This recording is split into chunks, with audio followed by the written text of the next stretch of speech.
keyboard. Its visual representation of data structure. Ugly, maybe. Effective, absolutely. Comment below if you've ever had to maintain COBOL code. I want to hear your war stories. And for those of you born after 1990, yes, COBOL is still running. Your bank probably processed your direct deposit with code written before your parents were born. The influence of COBOL extends far beyond business computing. It proves that domain-specific languages can succeed wildly. It shows that readability can matter more than elegance. Most importantly, it demonstrates that programming languages are as much about culture and community as they are about syntax and semantics. By 1972, the die is cast. Scientific computing belongs to FORTRAN, business computing belongs to COBOL, but a new generation of programmers is emerging, and they want something different. They've grown up with time-sharing systems where multiple users can access the same computer simultaneously. They want interactive programming, not batch processing. They want to write code and see results immediately, not tomorrow morning, when the operators run their job. The stage is set for the next revolution. While FORTRAN and COBOL fight over the establishment, a bunch of hippies at Dartmouth College are about to democratize programming forever. They're going to create a language so simple that children can use it. The establishment will hate it. The people will love it. And personal computing will never be the same. It's 1964, and you're standing in a computer lab at Dartmouth College. But this isn't your typical computer lab. There's something different in the air, besides the usual smell of coffee and electrical components. It's excitement, mixed with a hint of rebellion. Two professors, John Kemeny and Thomas Kurtz, are about to commit programming heresy. They're going to make coding accessible to liberal arts students. The computer science establishment is horrified. Programming is serious business, they say. It requires years of training, mathematical precision, and an understanding of hardware architecture. You can't just let English majors write code. They'll create chaos. They'll write inefficient programs. They'll devalue the profession. Kemeny and Kurtz don't care. They have a radical belief that programming should be a basic skill, like writing or arithmetic. You're watching the birth of BASIC, beginner's all-purpose symbolic instruction code. The name itself is a middle finger to the complexity cult, where FORTRAN has do loops with labels, and COBOL has paragraphs with perform statements. BASIC has 4 next loops that a child could understand. Where other languages require careful formatting and structure, BASIC lets you number your lines and jump around like a maniac. Here's your first BASIC program. 10 PS Entel, world, 20 Goto 10. That's it. 2 lines that create an infinite loop of greetings. No compilation step, no punch cards. You type run and text starts scrolling. Is it sophisticated? Hell no. Is it powerful? Not really. Is it fun? Absolutely. And fun, it turns out, is a powerful motivator for learning. The Dartmouth time-sharing system is revolutionary. 30 users can connect simultaneously through teletype terminals. These aren't screens, they're basically electric typewriters connected to phone lines. Every keystroke travels to the mainframe and back, creating a tactile conversation with the computer. The machine types responses on actual paper. You can hear the lab from down the hall, 30 teletypes clattering away like a newsroom in an old movie. You sit down at a teletype for your first basic session. The machine types ready, and suddenly you realize this is different. The computer is talking to you, waiting for your input. You type print 2 + 2 and hit return. The machine immediately types 4. No waiting for batch processing. No punch cards to drop. Just you and the computer, having a conversation. It's intoxicating. Students who've never seen a computer before are writing programs within hours. A sociology major creates a survey analysis program. An art student makes a pattern generator. A music major writes a program to compose random melodies. The computer science department is having a collective aneurysm. These people don't understand Big O notation or register allocation, yet they're programming. The simplicity is deceptive. BASIC looks like a toy, but it's hiding something profound. It's the first language designed for humans, first, machines second.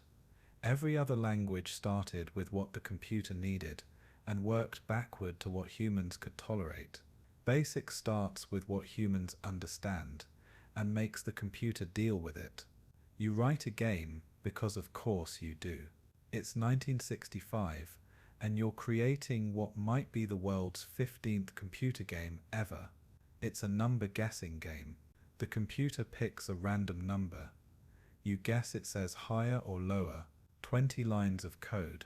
Your friends gather around the teletype as you play. Someone suggests adding a score counter. Someone else wants multiple difficulty levels. Within an hour you've invented game development collaboration.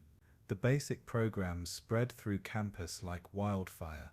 Students share them on paper, writing out listings by hand. Someone creates a dating questionnaire that matches students based on interests. It's crude, basically random, but everyone wants to try it. The administration is not amused when 300 students line up to use the computer for dating instead of homework. But here's where BASIC gets really interesting. Bill Gates is 13 years old in 1968 when he encounters BASIC on a teletype at Lakeside School in Seattle. Paul Allen is there too. They're paying for computer time at $3 an hour, which is serious money for teenagers. They write programs obsessively, learning by doing rather than studying theory. You fast forward to 1975. The Altair 8800 has just been announced. It's the first real personal computer. If you define personal as something that only costs $400 and requires 40 hours to assemble. It has no keyboard, no screen, just switches and lights. Programming it means flipping switches to enter binary codes. It's basically a 1950s computer shrunk to desktop size. Gates and Allen see the Altair announcement and have an epiphany. This machine needs BASIC, not the full Dartmouth BASIC that requires too much memory. They need to create a tiny BASIC that can run in 4K of RAM, that's 4 kilobytes. Your phone uses more memory to display a single emoji. They don't even have an Altair. They write an emulator on Harvard's PDP-10, developing Altair 8 BASIC on a computer they're not supposed to be using for commercial purposes. When they finally test it on a real Altair, it works on the first try. This becomes Microsoft BASIC, the product that launches Microsoft Corporation. Comment below if you remember typing programs from magazines into your computer. Those were probably written in some variant of Microsoft BASIC. The explosion of BASIC in the late 1970s is unlike anything the computing world has seen. Every personal computer comes with BASIC built into ROM. You turn on an Apple II, TRS-80, or Commodore PITY, and BASIC is there, cursor blinking, waiting for your commands. No operating system to boot. No applications to load. The computer is BASIC. You're in a Radio Shack in 1978. The TRS-80 Model I sits on display, and there's always a kid there programming something. Usually it's 10 print your name is Dumb20 Goto 10, because kids are kids. But sometimes it's something amazing. A fractal generator, a music synthesizer, an inventory system for the store itself. The store manager doesn't know whether to be impressed or annoyed. The professional programmers are losing their minds. BASIC is teaching terrible habits. They scream. Goto statements create spaghetti code. Line numbers are primitive. Variables don't need to be declared. The language encourages quick and dirty solutions instead of elegant algorithms. They're right about everything, and it doesn't matter at all. BASIC is creating an entire generation of programmers who learned by doing rather than studying. They don't know what a heap is, but they can write a payroll system. They can't explain recursion, but they've created a maze generator. They've never heard of Dijkstra's structured programming principles, and Dijkstra himself writes a famous paper titled "Go to Statement Considered Harmful," largely in response to BASIC's influence. Here's the thing nobody understood at the time. BASIC isn't competing with FORTRAN or COBOL or any serious language. It's competing with not programming at all. Every kid who learns BASIC is a potential future programmer, even if they never write another line of code. They understand that computers aren't magic. They're machines that follow instructions. That demystification is worth more than all the proper programming practices in the world. You're at a computer club meeting in 1979. Someone's showing off their BASIC program that calculates mortgage payments.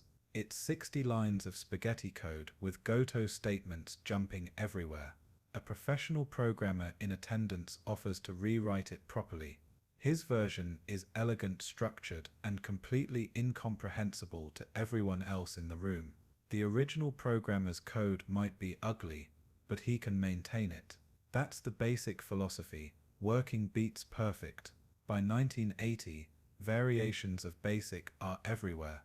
AppleSoft BASIC, Integer BASIC, TI BASIC, Sinclair BASIC, BBC BASIC. Each one slightly different, supposedly improved, definitely incompatible. Your Commodore 64 program won't run on an Apple IIe without major modifications. The dream of portable code is dead, but nobody cares because they're too busy creating. The games being written in BASIC are crude but addictive. Text adventures where you're eaten by a grue. Business simulations where you run a lemonade stand. Educational programs that quiz you on state capitals. They're slow, they flicker, they crash if you type the wrong thing. They're also magical because someone like you created them, not some corporation. You need to understand something. It's 1969, and while BASIC is democratizing programming, something darker and more powerful is brewing in the depths of Bell Labs.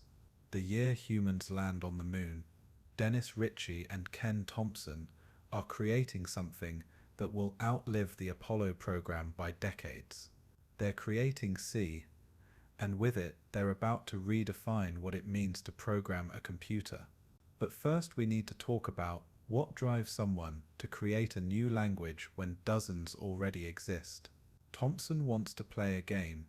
Specifically, he wants to port a space travel game he wrote to a PDP-7 that's gathering dust in a corner. The PDP-7 is already obsolete, unwanted, unloved. It's the computer equivalent of a three-legged dog at the pound. But it's available, and that's all that matters. To port his game, Thompson needs an operating system, so he writes one, in assembly. In 3 weeks, this becomes the first version of Unix. But here's the problem. Assembly is miserable for writing anything complex. Thompson knows this. Ritchie knows this. Everyone who's ever touched assembly knows this. They need something better. Thompson creates a language called B, based on something called BCPL, which stands for Basic Combined Programming Language, and no, it has nothing to do with basic. B is minimalist to the point of absurdity. Everything is a word. Characters, integers, pointers, they're all just words. The computer doesn't care what you think they are. This is both liberating and terrifying. You're trying to write a program in B. You declare a variable. Is it a number? Is it a character? Is it a memory address? Yes. B doesn't distinguish. You can add a character to a pointer and divide by an integer. The result is nonsense, but B doesn't judge. It's like programming with pure chaos. The freedom is intoxicating until your program crashes and you have no idea why. Ritchie looks at B and thinks we can do better. We need types, not the overwhelming type system of ALGOL that requires a PhD to understand, but simple types, int for integers, char for characters, float for floating point numbers, pointers to show we're pointing at something. This becomes C, and it's about to eat the world. The first C compiler is written in 1972. It's not pretty. The syntax is terse to the point of hostility, curly braces everywhere, semicolons ending every statement like little gravestones. The increment operator ++ that looks like a typo, but underneath this ugly exterior is something beautiful. C gives you complete control over the machine while still being readable by humans. Barely readable, but readable. Here's what makes C different from everything that came before. It trusts you completely. FORTRAN holds your hand. COBOL explains everything in exhausting detail. BASIC protects you from yourself. Car hands you a loaded gun and says try not to shoot your foot off. When you inevitably do, C shrugs and keeps running with whatever mangled instructions remain. You write your first C program, include stdio, why stdio, .h ? Because standard input output .header, obviously, main function. Because every program needs an entry point. Print form, to print formatted text. The form stands for formatted. Not print form like everyone thinks at first. Return 0 to indicate success. Because in Unix, silence is golden, and 0 means everything's fine. The pointer system in C is where people's brains break. A pointer is a variable that contains a memory address. The asterisk declares a pointer. The ampersand gets an address. Sounds simple until you're 3 levels deep in pointer indirection, trying to figure out why your program is writing random values to memory locations that definitely shouldn't exist. You discover the joy of segmentation faults. Your program tries to access memory it doesn't own, and the operating system kills it instantly. No error message explaining what went wrong. No helpful stack trace, just segmentation fault. Core dumped, if you're lucky. If you're unlucky, your program corrupts memory silently and crashes somewhere completely different, leaving you to debug through prayer and printform statements. But here's why C spreads like wildfire through the programming community. It's fast. Blazingly, ridiculously fast. A C program runs 10 times faster than the same algorithm in BASIC. It's almost as fast as handwritten assembly, but infinitely more maintainable. You can write an operating system in C. In fact, Thompson and Ritchie rewrite Unix in C in 1973, and suddenly Unix can run on any machine with a C compiler. The portability is revolutionary. Write once, compile anywhere becomes the dream. Sure, you need to recompile for each architecture, and sure, there are always little differences that break things, but compared to rewriting everything in assembly, it's paradise. Universities start teaching C. Bell Labs gives away Unix with source code to anyone with a pulse and a university address. By 1978, Brian Kernighan and Dennis Ritchie published the C programming language, known as K and R to anyone who's anyone. It's 228 pages that will define programming for the next generation. The book is terse, elegant, and assumes you're smart enough to figure things out. The exercises are brutal. Exercise 1-20. Write a program to replace tabs with spaces. Sounds simple until you realize you need to handle tab stops correctly. And oh, by the way, we haven't fully explained how arrays work yet. The C culture that emerges is unlike anything before. C programmers are cowboys, writing code that's clever to the point of incomprehensibility. They compete to write the most concise solution, the fastest algorithm, the cleverest hack. The International Obfuscated C Code Contest starts in 1984, where programmers deliberately write the most unreadable C code possible. Winners create programs that look like ASCII art, but somehow compile and run. You attend a Unix users group meeting in 1980. Everyone has beards, even some of the women. The discussions are intense. Someone's written a text editor in 2,000 lines of C. Someone else rewrote it in 1,500 lines. A third person claims they can do it in 1,000, but refuses to share the code because it's not elegant enough yet. The term elegant has replaced efficient as the highest compliment. C's influence on hardware is profound. Processors start adding features specifically to make C run faster. The VAX computer has an instruction specifically for C's switch statement. Memory models align with C's view of the world. The language designed to write operating systems starts influencing how computers themselves are designed. But C has a dark side that nobody wants to discuss. Buffer overflows become the plague of computing. You declare an array of 10 characters, someone inputs 11, and suddenly you're executing arbitrary code. The Morris worm of 1988 spreads through the internet, and yes, there's an internet now, using a buffer overflow in a C program. Security becomes a nightmare because C trusts programmers, and programmers are human. The Great Schism begins. System programmers swear by C. It's powerful, fast, and gives you complete control. Application programmers curse it. It's dangerous, cryptic, and one wrong pointer dereference crashes everything. The solution, everyone agrees, is to create new languages that fix C's problems. This will definitely work, and not create dozens of new problems. Comment below if you've ever spent hours debugging a pointer error only to find you forgot an ampersand, or worse, added one where you shouldn't have. C programmers know that pain intimately. By 1983, C is everywhere. Operating systems, compilers, databases, games, embedded systems. Your microwave probably runs C code. Your car definitely does. The language designed to port a space travel game to an obsolete computer now runs the world. But the world is getting more complex. Objects and classes are becoming the new hotness.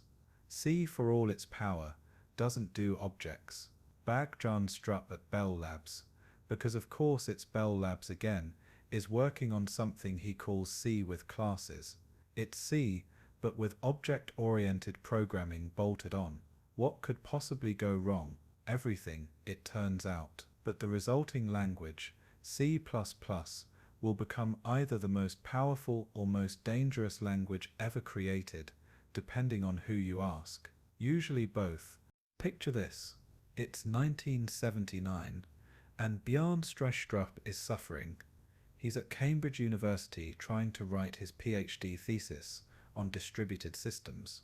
He's using Simula, the first object-oriented language, and he loves how it lets him model complex systems as interacting objects. But Simula is slower than a sedated snail, climbing uphill. His simulations take forever to run. He tries rewriting in BCPL. It's fast, but programming in it feels like performing surgery with a chainsaw. No type checking, no structure, just raw memory manipulation. He needs Simula's elegance with BCPL's speed. He needs objects that don't sacrifice performance. He needs what doesn't exist yet. Strustrup joins Bell Labs in 1979 and immediately starts hacking on C. Not replacing it, that would be heresy. Extending it. He calls it C with classes, because naming things is hard, and he's got better things to worry about. Like how to add classes to a language that thinks everything is just bytes in memory. You're looking at the first C with classes program in 1980. It looks like C wandered into a philosophy department and came out confused. You've got structures, which C already had, but now they can have functions inside them. Methods, Strustrup calls them. The structure isn't just data anymore. It's data with behavior. It's alive, sort of. The syntax is already getting weird. You've got public and private sections. The colon everywhere doing different things. Double colons for scope resolution, which nobody understands at first. The arrow operator for pointer member access, that looks like it's pointing at something meaningful, but usually points at segmentation faults. Here's where it gets interesting. Strustrup adds inheritance. Your class can inherit from another class, getting all its methods and data. It's like biological evolution, but for code. You create a vehicle class. Then car inherits from vehicle. Then sports car inherits from car. Suddenly you're modeling complex hierarchies that would take thousands of lines in C. But inheritance is a gateway drug. Soon you want multiple inheritance, where sports car inherits from both car and status symbol. This seems logical, until you hit the diamond problem. If both car and boat inherit from vehicle, and amphibious car inherits from both car and boat, which vehicle does it get? The compiler doesn't know. You don't know. Nobody knows. Welcome to C++ hell. By 1983, C with classes becomes C++. The plus is clever. C, because it's the increment operator from C. C++ is C incremented. C+1. The next version of C, marketing genius or dad joke, you decide. The name sticks because programmers love clever things that make them feel smart. You write your first real C++ program in 1985. It's supposed to be a simple graphics application. You create a shape class with a draw method. Circle inherits from shape. Square inherits from shape. Everything's beautiful until you realize you need different draw methods for each shape. Enter virtual functions, C++'s solution that nobody fully understands even today. Virtual functions use something called a v-table, a virtual function table. Every object with virtual functions has a hidden pointer to a table of function pointers. When you call a virtual function, the program looks up the actual function in the table at runtime. It's brilliant. It's complex. It's a performance hit that makes C programmers weep. The C++ community that forms is split into two camps. The C programmers who see C++ as C with some useful additions they'll use sparingly, and the object-oriented zealots who want to model everything as objects. The first group writes C++ that looks like C with occasional classes. The second group creates inheritance hierarchies so deep you need a map to navigate them. Strup tries to keep everyone happy. He adds features. Templates in 1989, which let you write generic code, operator overloading, so you can make plus do whatever you want. Exception handling for errors, namespaces to organize code, references as safer pointers. The language grows and grows. The specification goes from a small book to a tome that could kill someone if dropped from sufficient height. You're debugging a C++ program in 1990. The compiler error messages are novels. Template instantiation failed because the partial specialization doesn't match the primary template's parameter pack expansion. You stare at this message. You check your code. You changed one character. The error message is 3 pages long. You consider a career change. But when C++ works, it's magical. You're writing a game engine. The physics system is objects interacting through clean interfaces. The rendering system doesn't know or care how the physics works. Everything is modular, reusable, maintainable. Until someone passes the wrong type to a template, and the compiler generates error messages that look like it's having an existential crisis. The standard template library arrives in 1994 and changes everything again. Alexander Stepanov creates a library of generic containers and algorithms that's so elegant it makes grown programmers cry. Vectors that grow automatically, maps that store key-value pairs, algorithms that work on any container. It's beautiful until you see the implementation and realize it's template metaprogramming that would make Lovecraft proud. You're teaching C++ to new programmers in 1995. Where do you start? The C subset, objects and classes, templates, the STL. Each topic requires understanding the others. The language has become so large that nobody knows all of it. Books appear with titles like Effective C++ and More Effective C++, not teaching the language but teaching how to use the subset that won't destroy you. The joke emerges that C++ is actually 3 languages. There's C with classes for object-oriented programming. There's template C++ for generic programming. And there's the STL style for functional programming. They're all C++, they all interoperate, and they all have different idioms and best practices. Using all 3 in the same program is possible, but inadvisable, like juggling chainsaws. C++ becomes the language of choice for performance-critical applications. Operating systems, game engines, web browsers, databases. Anything that needs to go fast is written in C++. The zero overhead principle becomes the religion. You don't pay for what you don't use, except you pay in compiler time, debugging time, and sanity. The C++ Standardization Committee forms, and it's exactly as exciting as it sounds. They meet regularly to argue about features. Should we add garbage collection? No, that's overhead. Should we simplify the syntax? No, that's not backward compatible. Should we remove dangerous features? No, that's not the C++ way.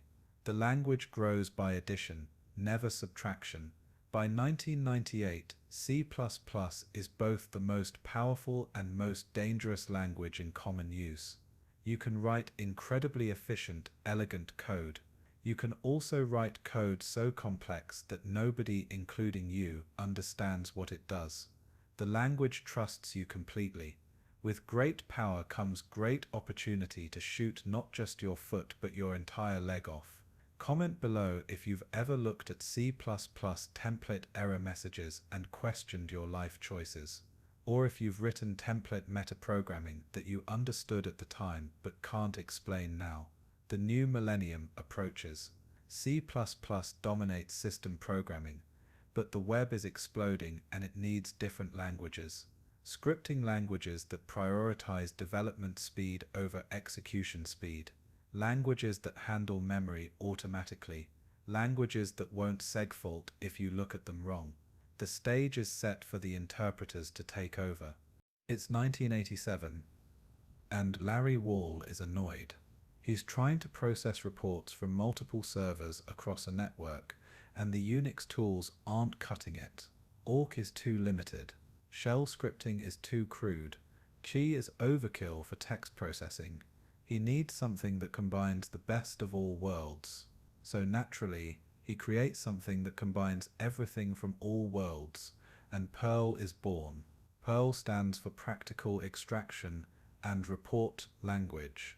or pathologically eclectic rubbish lister, depending on who you ask and how their day is going. Wall designs Perl with a philosophy that's the complete opposite of everything that came before. There's more than one way to do it becomes the motto. Where Python will later say there should be one obvious way, Perl says here are 17 ways. Pick your favorite. You write your first Perl script. It's 3 lines long and replaces 30 lines of shell script. Regular expressions are built into the language itself, not bolted on as a library. You can match, substitute, and transform text with cryptic symbols that look like comic book cursing, $sign variables, @sign arrays, %sign hashes. It's like programming in a newspaper censorship guide. The syntax is insane. Variables change meaning based on context. $sign array, bracket 0 bracket means the first element of an array. @sign array in scalar context means the array length. The same variable name with different symbols means different things. It's contextual, like natural language. Wall says it's confusing as hell, everyone else says. But here's the thing, Perl is insanely useful. System administrators discover they can automate everything with Perl. Log processing, file manipulation, report generation, all the boring stuff that keeps systems running. A Perl script that would be unreadable in any other language somehow makes perfect sense when you're parsing Apache logs at 3 a.m.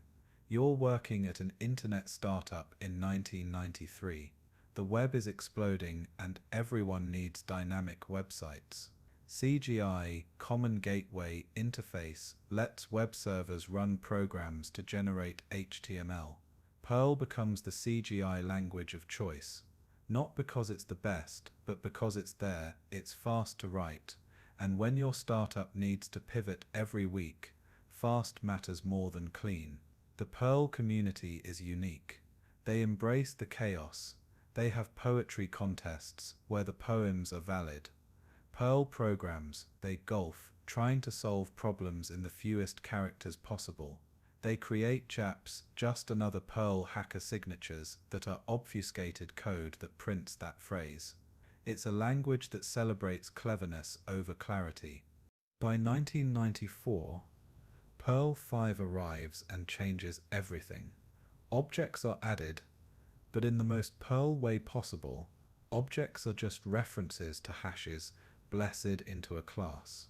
If that sentence makes no sense, welcome to Perl's object system. It's powerful, flexible, and looks like it was designed by someone who heard about object-oriented programming through a game of telephone. CPN launches in 1995. The comprehensive Perl archive network becomes the killer feature. Thousands of modules for everything imaginable. Need to parse XML? There's a module. Need to talk to a database? 5 modules. Pick your favorite. Need to generate PDF files? Module. The joke becomes that Perl's motto should be there's a module for that. You're maintaining a Perl codebase in 1996. The original programmer was clearly a genius, or insane, possibly both. The code uses every Perl feature simultaneously. Regular expressions nested inside map statements, inside grep statements, variables that are local, global, and magical at the same time, comments that say here be dragons and nothing else. The dot-com boom hits and Perl is everywhere. Every web startup uses Perl for something. Amazon's original backend, Perl /dot, Perl, LiveJournal, Perl. The language that was designed for text processing has become the duct tape of the internet, holding everything together through sheer determination and regular expressions.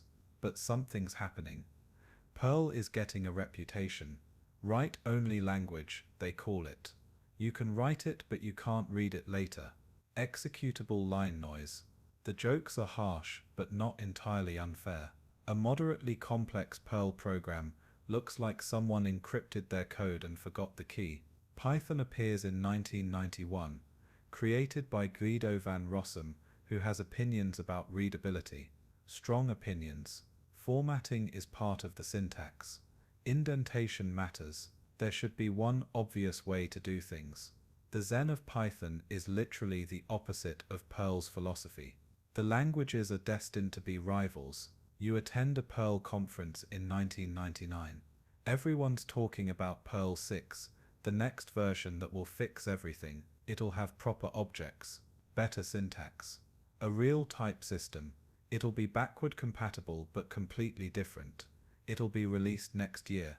Spoiler alert, it won't be released next year, or the year after, or the decade after. The 2000s are cruel to Perl. Python is eating its lunch in scientific computing. Ruby is stealing its web developers. PHP somehow is becoming the web language of choice, despite being even messier than Perl. The young developers see Perl as a legacy language, something their predecessors used before they knew better.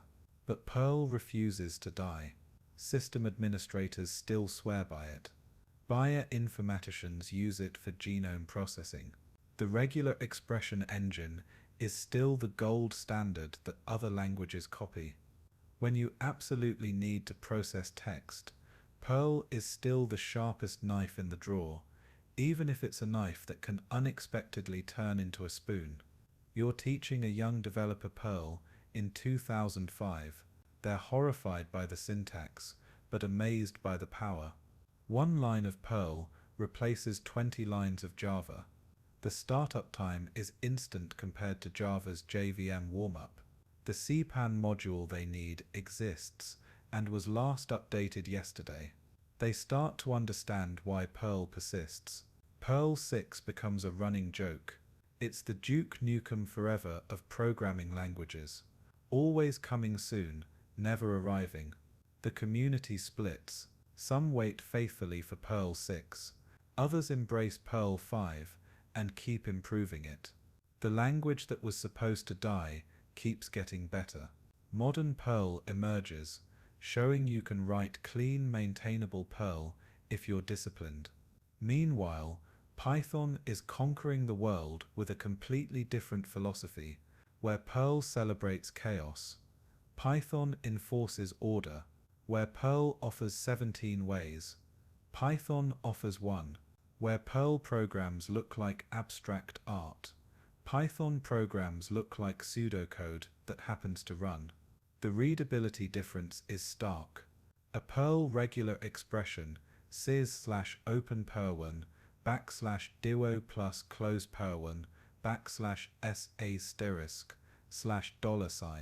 $*$1/g, a Python equivalent. Import re, then reads.sub with a readable pattern string. The Perl version is shorter. The Python version makes sense to humans. By 2010, the writing is on the wall. Perl 5 continues to evolve, but the new developers aren't coming. They're learning Python in school. They're using Python for data science. They're building web apps in Python. Perl becomes the COBOL of scripting languages, essential for maintaining existing systems, but rarely chosen for new projects.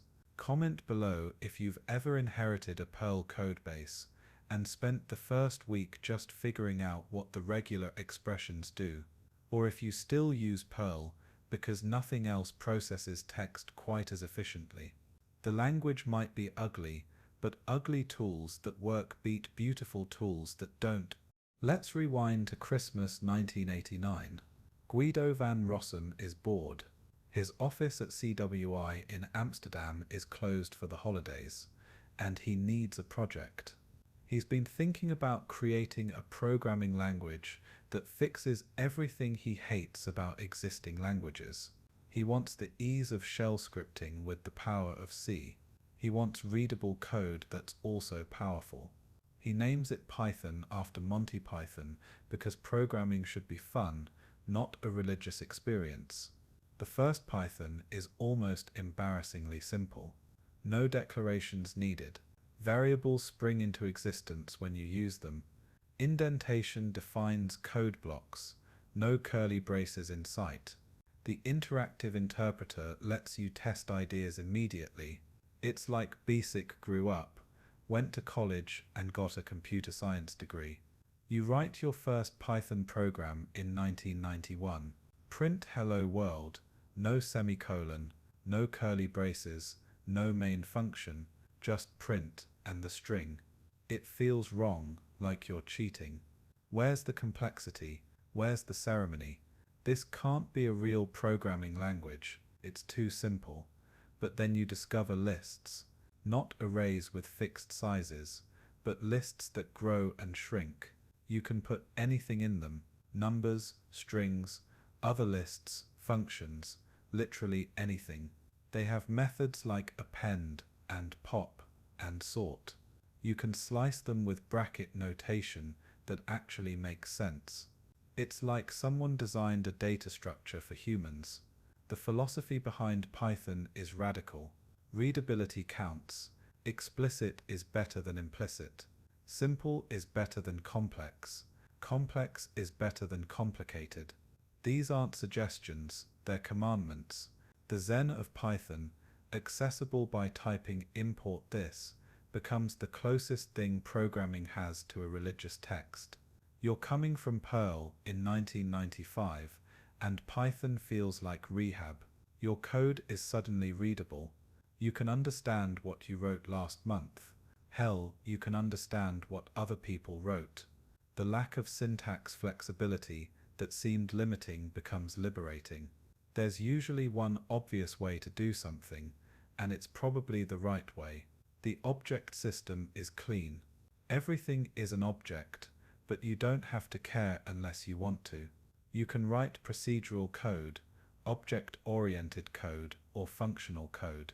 The language doesn't judge, it just quietly makes everything an object behind the scenes, including functions, modules, and types themselves. Python's growth through the 1990s is slow but steady.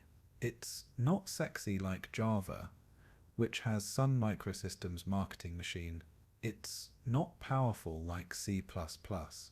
It's not everywhere like Perl, but it's gaining converts one programmer at a time, usually when they have to maintain someone else's code and discover they can actually read Python.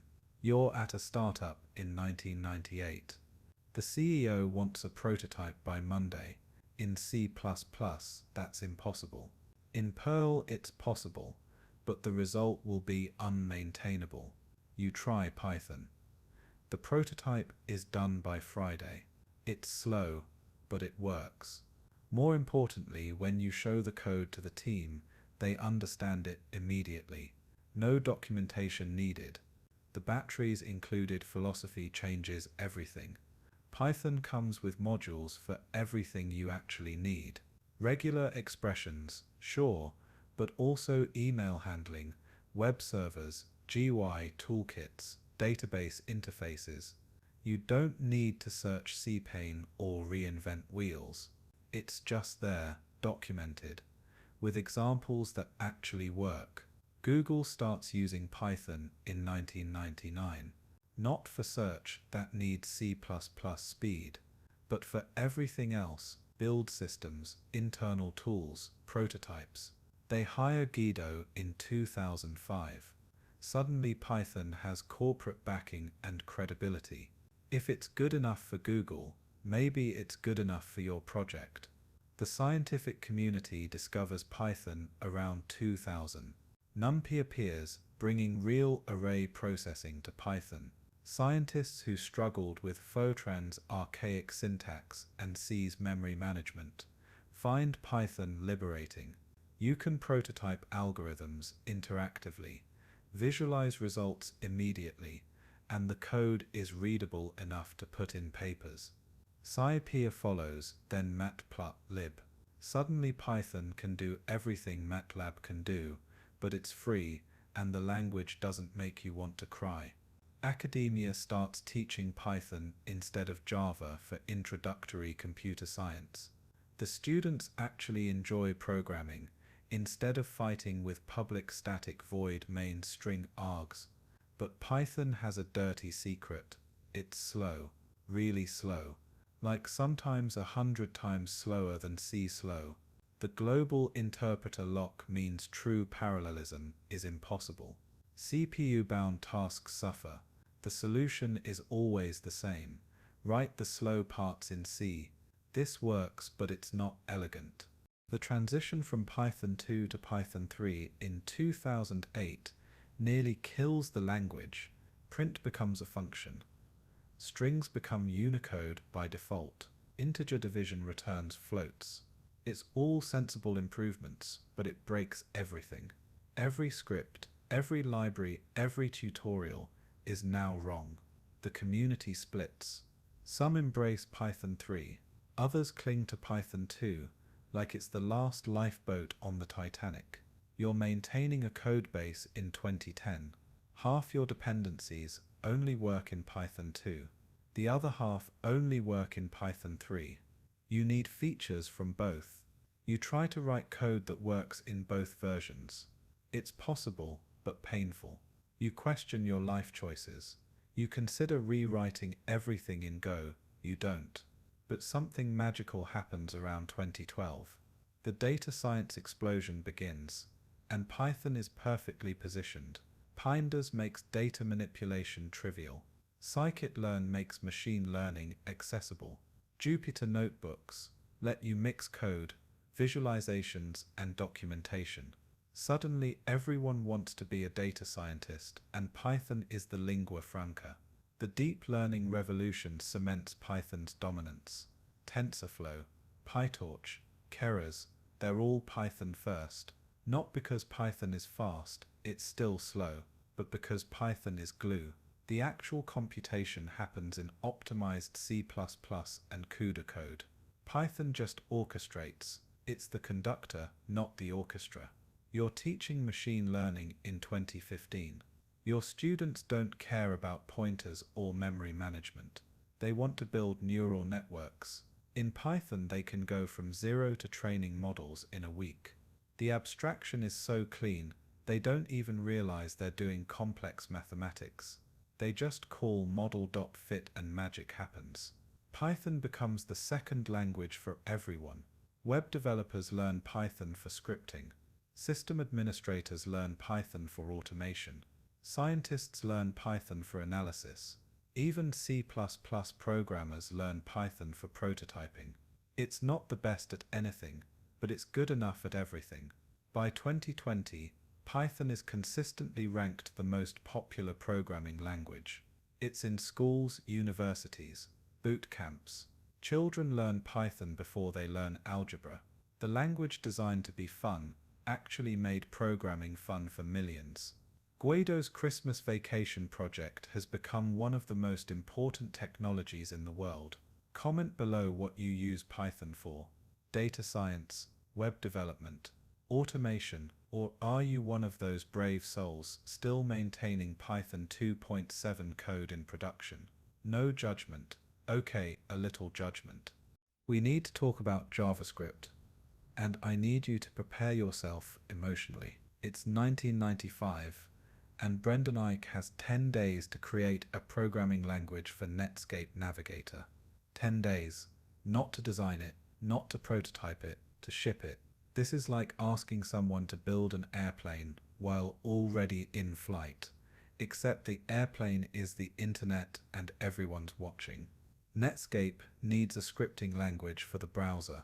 Java is too heavy, takes forever to load over dial-up. They want something simple, something that designers can use to make web pages interactive.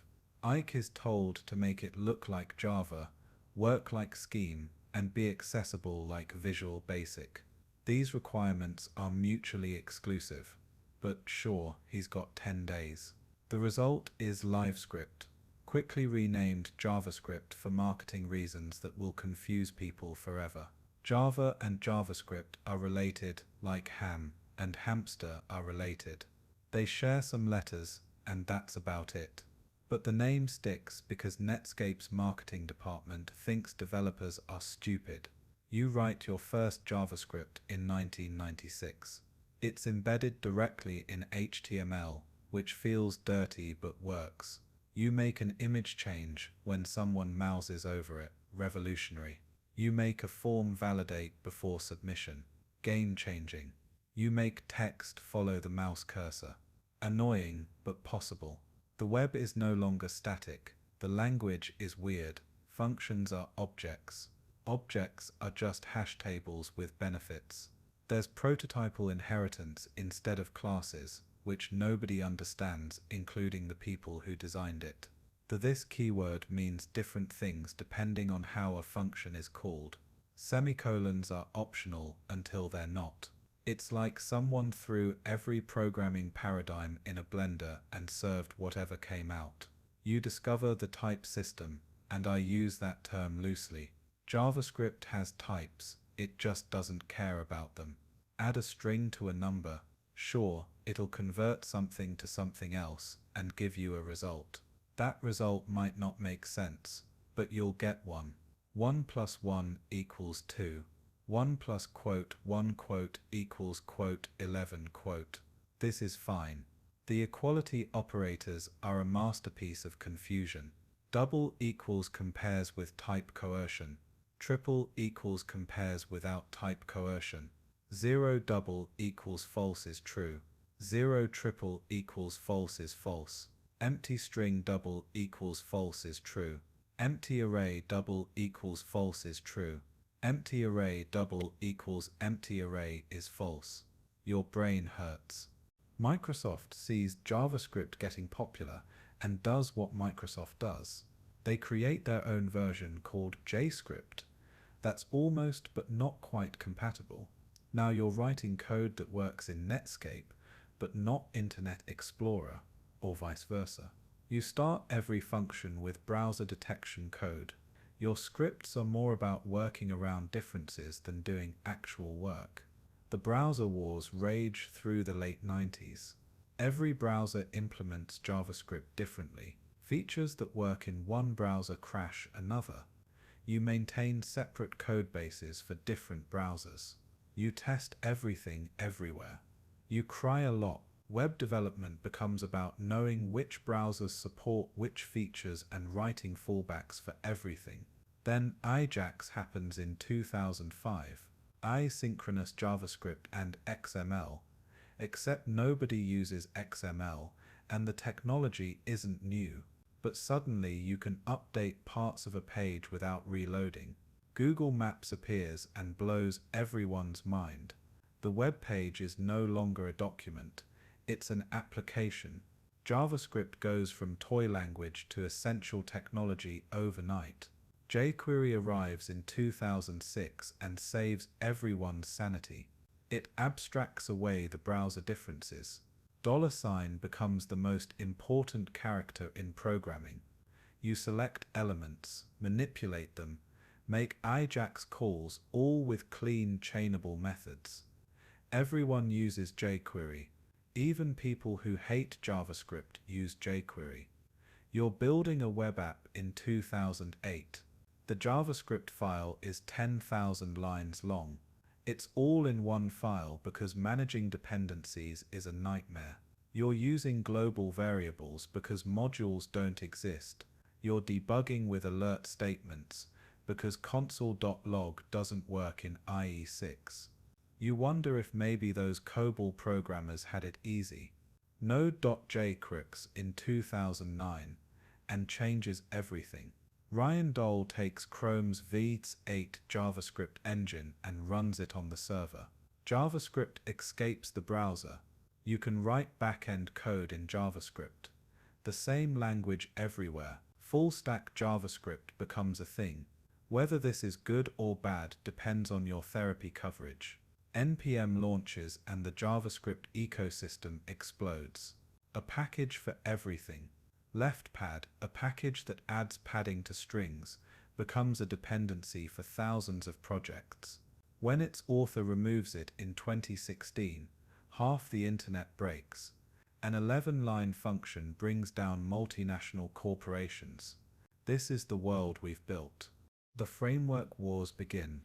Backbone, Angular, Ember, React, Vue, Svelte, a new framework every month. Each one solves the problems of the previous one while creating new problems for the next one. You learn a framework, it becomes obsolete. You learn the new one, its job security, through exhaustion. You're trying to set up a modern JavaScript project in 2015. You need Node to run npm to install Webpack to bundle your ES6 code that's transpiled by Babel to ES5, so it runs in browsers that don't support ES6 yet. You need a task runner like Gulp or Grunt. You need a linter, a test framework, a module system. Your Hello World app has 40,000 dependencies. JavaScript fatigue becomes a recognized condition. Developers burn out trying to keep up with the ecosystem. Every project uses different tools. Every team has different preferences. The same problem has 17 solutions, all incompatible. You spend more time configuring build tools than writing code. But here's the thing. Despite all the chaos, JavaScript improves dramatically. ES6 adds real classes, arrow functions, template literals, destructuring. The language becomes pleasant to use. TypeScript appears, adding optional types. The tooling gets better. The frameworks stabilize. Sort of. You're writing JavaScript in 2020. It's actually not bad. Modern JavaScript looks nothing like the 10-day hack from 1995. It's got modules, async await, proper scoping. The ecosystem is still chaos, but it's organized chaos. You can build anything in JavaScript. Mobile apps, desktop apps, server applications, IoT devices. JavaScript is everywhere. The language that was supposed to be a simple scripting tool for designers has become the world's most used programming language. Every developer knows at least some JavaScript. It's inescapable. It's in your browser, your phone, your TV, possibly your refrigerator. Resistance is futile. Comment below with your favorite JavaScript WTF moment. When undefined is not a function became a meme for a reason. Or share your reaction when you first discovered that type of null returns object. The language's quirks have become folklore. We're approaching the present, but our story isn't over. While JavaScript was conquering the web, new languages were emerging with new ideas. Languages designed for the 21st century, learning from the mistakes of the past, or at least trying to. The year is 2009. Rob Pike, Robert Griesemer, and Ken Thompson are sitting at Google, and they're frustrated. C++ compilation times are killing productivity. Java is too verbose. Python is too slow. JavaScript is JavaScript. They want a language that's simple like C, concurrent like Erlang, and has the development speed of Python. They create Go, and the programming world immediately has opinions. Go is deliberately simple. No generics, at least not initially. No classes. No inheritance. No exceptions. No operator overloading. No macros. It's like they looked at C++ and decided to do the exact opposite. The feature list is shorter than this paragraph. This is either refreshing or infuriating, depending on your background. You write your first Go program. Package main, import fmt, func main, fmt, printl. It compiles to a single binary, no runtime needed, no dependencies. It starts instantly. After years of Java's startup time and Python's interpreter overhead, this feels like magic. The binary is huge for a hello world, but who cares? Disk space is cheaper than developer time. The syntax is familiar but different. Curly braces are back, but semicolons are gone, inferred by the compiler. Types come after variable names, which takes getting used to. The equal sign operator declares and initializes variables, inferring the type. Public functions start with capital letters. Private functions don't. It's simple to the point of being opinionated. Go teens blow your mind. You put the word go before a function call, and it runs concurrently. That's it. No thread pools, no async await, no callback hell. just go. Channels let Go teens communicate. It's communicating sequential processes from the 1970s, but actually usable. You can spawn a million Go teens without breaking a sweat. The tooling is revolutionary. GoFemT formats your code, not suggests formatting. Enforces it. No more debates about tabs versus spaces. The compiler decides. Go get downloads and installs packages. Go build builds everything. Go test runs tests. Everything is batteries included, and the batteries actually work. Error handling is controversial. No exceptions, just returning error values. Every function that might fail returns an error. You check it explicitly. If error not equal nil becomes the most typed phrase in Go, it's verbose, repetitive, and absolutely clear about what can go wrong. You either love it or hate it. No middle ground. Meanwhile, at Mozilla, Graydon Hoare has been working on something completely different since 2006. He's tired of memory bugs in Firefox, use after free, buffer overflows, data races, the usual C++ nightmares.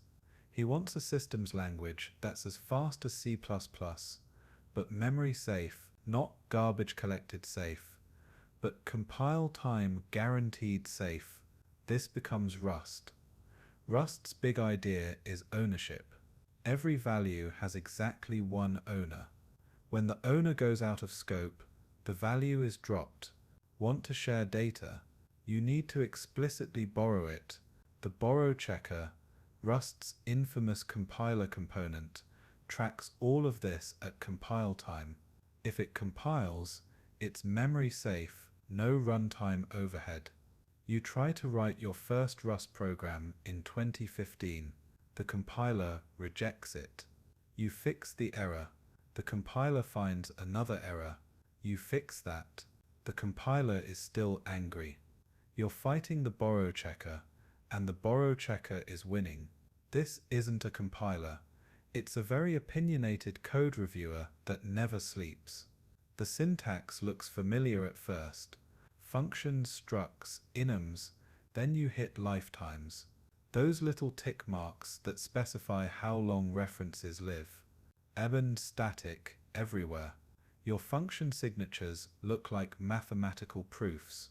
Generic functions with lifetime bounds make C++ templates look simple. But when you finally understand ownership, something clicks. You're not fighting the compiler anymore. You're pair programming with it. It catches bugs you didn't know you had. Use after free, impossible. Data races can't happen. Null pointer dereferences. There are no null pointers, only options that force you to handle the none case. The Rust community is aggressively welcoming. They know the language is hard. They've all been through the fighting the borrow checker phase. The documentation is excellent. The error messages are actually helpful, explaining not just what's wrong but why and how to fix it. The compiler teaches you to write better code. Performance is incredible. Rust code runs as fast as C++, sometimes faster because the ownership system enables optimizations C++ can't do.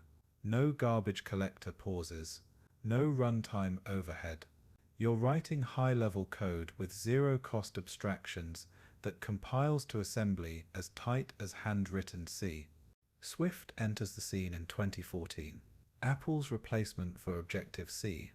A language that looked like C and Smalltalk had a baby, and that baby was raised by square brackets. Swift is modern, safe, and designed to be approachable. It's what happens when you design a language in the 2010s with hindsight. Swift has optionals, like Rust, but friendlier. Variables are either optional or not. If they're optional, you must handle the nil case. No more null pointer exceptions crashing your iPhone apps. The if-let syntax for unwrapping optionals is elegant. The nil coalescing operator gives defaults. It's null safety that doesn't feel like punishment. You're porting an iOS app from Objective-C to Swift. The code shrinks by half. The square bracket nightmare becomes readable function calls. Memory management is automatic but deterministic. The type system catches bugs at compile time that would have been runtime crashes. Your app crashes less. Your users are happier. You're happier. Kotlin appears in 2011, targeting the JVM. It's everything Java should have been. Null safety, data classes, extension functions, coroutines. It's fully interoperable with Java, so you can migrate gradually. Google makes it an official Android language in 2017. Java developers weep with joy. These modern languages share common themes. Null safety is mandatory. Type inference reduces boilerplate. Functional programming features are first class. Concurrency is built in, not bolted on. The syntax is clean and expressive. They learned from 40 years of mistakes. But adoption is slow. Existing code bases are enormous. Rewriting is expensive and risky. Developers need retraining. Tools need updating. The modern languages are better, but better doesn't automatically win. COBOL is still running banks. C++ is still running games. JavaScript is still running the web. You're choosing a language for a new project in 2020. The options are overwhelming. Go for simplicity and speed. Rust for safety and performance. Swift for Apple platforms. Kotlin for Android. TypeScript for type-safe JavaScript. Each language has its niche, its community, its philosophy. The choice matters less than it used to. They're all good enough. Comment below what modern language you're learning or using. Are you fighting Rust's borrow checker? Enjoying Go's simplicity? Still writing Java and wondering what the fuss is about? The language wars continue, but they're friendlier now. Mostly. So here we are. 2024. You're reading this on a device, running millions of lines of code written in dozens of languages. The JavaScript in your browser is calling REST APIs written in Go, which query databases written in C++, running on operating systems written in C and Rust, deployed with scripts written in Python, all held together by COBOL systems that refuse to die. The Tower of Babel we've built is miraculous and insane. A modern web application might use JavaScript on the front end, Python for machine learning, Go for microservices, Rust for performance-critical components, and SQL for data, each language talking to others through APIs and protocols. It works, somehow. You open your IDE, and it's more powerful than the supercomputers that FORTRAN was designed for. Syntax highlighting, auto-completion, real-time error checking, integrated debugging, version control. The tools we take for granted would seem like magic to those punch-card programmers. Hell, they seem like magic to me, and I use them every day. The languages keep evolving. Python adds type hints. JavaScript gets better every year. C++ grows ever more complex with each standard. New languages appear monthly. Zig for better C, Nim for better Python, Dart for better JavaScript. Each one learning from the past, each one claiming to be the future. AI is writing code now. GitHub Copilot auto-completes entire functions. ChatGPT explains programming concepts and writes examples. The fear is that programmers will become obsolete. The reality is that someone needs to know when the AI is writing nonsense, which is often. Programming languages might outlive programmers, but not yet. The democratization that BASIC started has reached its logical conclusion. Children learn Scratch, dragging blocks to create programs. No syntax, no typing, just logic. Then they graduate to Python or JavaScript. Programming isn't a priesthood anymore. It's a literacy. Not everyone needs to be a novelist, but everyone should be able to write. Boot camps promise to teach programming in 12 weeks. Universities still offer 4-year computer science degrees. YouTube tutorials cover everything for free. The knowledge is all there, overwhelming in its abundance. The hard part isn't learning a language anymore. It's choosing which one to learn. The old debates continue with new players. Static versus dynamic typing, functional versus object-oriented, compiled versus interpreted. But the boundaries blur. TypeScript adds types to JavaScript. Python adds type hints. Rust has functional features. Go has interfaces that feel like objects. The paradigms are converging. You're debugging code written by someone who left the company 3 years ago. It's in a language you don't know, using a framework that's deprecated, calling APIs that barely exist, but you figure it out, because that's what programmers do. We're digital archaeologists, deciphering the intentions of our predecessors, who were probably just as confused as we are. The irony is beautiful. We've created languages to tell machines what to do, but we spend most of our time trying to understand what other humans meant. Code is communication between humans, executed by machines. The machine doesn't care if your variable is named X or meaningful, descriptive name, but the next human does. Every language we've covered is still in use. FORTRAN still processes scientific data. COBOL still runs banks. Co still runs everything close to metal. JavaScript still runs the web. Python still glues everything together. They're all zombie languages, unable to die, because too much depends on them. New programmers learn Python or JavaScript first, then discover the history beneath. They're shocked that anyone programmed without Stack Overflow. They can't imagine debugging without print statements everywhere. They've never seen a segmentation fault, and hope they never will. The pain we've abstracted away is invisible to them. But the fundamental challenge remains unchanged since 1954. How do we tell a machine what we want? How do we express logic clearly? How do we manage complexity? How do we build on what came before? Every language is an attempt to answer these questions. None have succeeded completely. All have succeeded partially. The future is probably not one language to rule them all. It's the right language for the right job. Systems programming in Rust, data science in Python, web development in TypeScript. Each language a tool in an ever-expanding toolkit. The programmers who thrive will be polyglots, switching languages like switching tools. So what have we learned from this gentle story? That programming languages are more than syntax and semantics. They're cultures, philosophies, and communities. They embody the values and frustrations of their creators. They evolve with the needs of their users. They refuse to die when we want them to. We've learned that simplicity and complexity are in eternal tension. Basic was too simple. C++ became too complex.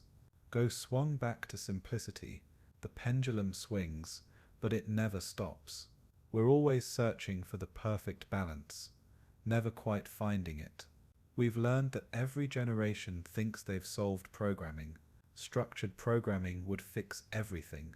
Object-oriented programming would fix everything. Functional programming would fix everything. AI will fix everything. Nothing fixes everything. Everything fixes something. The languages we use shape how we think about problems. FORTRAN programmers think in arrays and loops. Lisp programmers think in lists and recursion. Object-oriented programmers think in objects and methods. The language doesn't just express our solution, it influences what solutions we can imagine. Comment below what language shaped your thinking. What was your first language, and how did it affect how you approach problems? Do you still think in terms of that first language, translating to whatever you're currently using? Here's my prediction. Worth exactly what you paid for it. Programming languages will become less important and more important simultaneously. Less important because AI will handle the syntax. More important because choosing the right abstractions will matter even more. We'll be conductors more than musicians, but we'll still need to understand music. The story of programming languages is really the story of human ambition. We took sand, added electricity, and convinced it to think. Then we spent 70 years arguing about the best way to talk to our thinking sand. It's absurd when you step back. It's beautiful when you step forward. From FORTRAN's mathematical formulas to Python's readable simplicity, from COBOL's verbose business logic to JavaScript's chaotic ubiquity, from C's raw power to Rust's safety guarantees, each language represents hope. Hope that this time we'll get it right. Hope that programming can be easier, safer, more powerful, more fun. We never quite get it right, but we keep trying. New languages will emerge. Old languages will persist. Programmers will complain about both. The cycle continues, and that's okay, because in the end it's not about the languages. It's about what we build with them. So here's to the punch card pioneers who started this journey, to the language designers who dared to imagine better ways, to the millions of programmers who've cursed at compilers and debugged into the night, to everyone who's ever stared at code and thought, there has to be a better way. There is. We just haven't found it yet, but we'll keep looking, one language at a time.